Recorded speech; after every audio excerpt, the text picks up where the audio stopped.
Welcome back to our YouTube channel mga wangs. For today's video ay ang content po natin ngayon ay kung ano ang pinapakain ko sa mga alaga ko. So hindi po ito sponsored Picoy product, baka naman. So, ang pinapakain ko po ay Picoy hand feed. Picoy hand feed formula. Ito po gustong gusto po nila, tsaka palagi po nila nauubos yung mga timpla ko. At tsaka take note po tayong mga wangs, dapat kapag magpapakain po na tayo nito, dapat bago lagi. Kung may sobra man, itapon nyo na kasi wag mo nyo ipapakain. Nagtimpla kayo sa umaga tapos hindi na ubos, ipapakain nyo sa hapon or sa tanghali. Wag nyo na ipapakain kasi na yung baka panis na yon, baka magkasakit yung ating alaga. Kailangan palaging bago. Yon. At saka bukod sa hand feed formula, mayroon po di tayong BioBird. So, ang BioBird po ay mayroon na pitong probiotic, enzymes, at saka organic herbal extract. So, ito po yung vitamins ko sa kanila kapag every other day po natin to pinapakain. Twice a week lang pinapadrop ko ito. Isang drop lang sa food nila kasi formula naman sila. Twice a week lang to natin binibigay. Kasi kapag yung mga alaga nyo ay wala nang ganang kumain, yan maganda yung BioBird.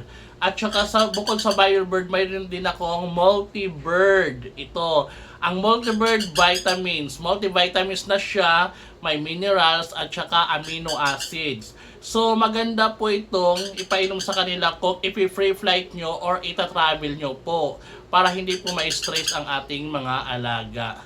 So, yun lang po yung mga yung mga pinapakain ko sa mga alaga ko. Ito yung dalawang hand feed ko.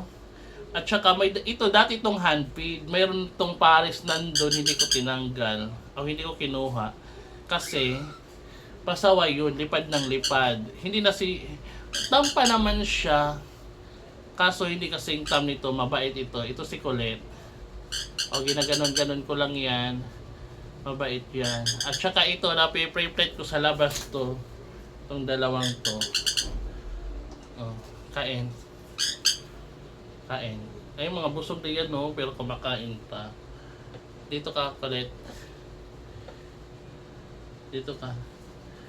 Ayan, mga busog na to. Ayan. Tingnan nyo naman kung gaano sila kaganado kumain. Yan, no? Yan. Yan, gustong-gusto nila itong formula na to. Ayan o. Kain pa. Kain pa more. Ayan. Kita nyo mga wangs. Pwede nga di.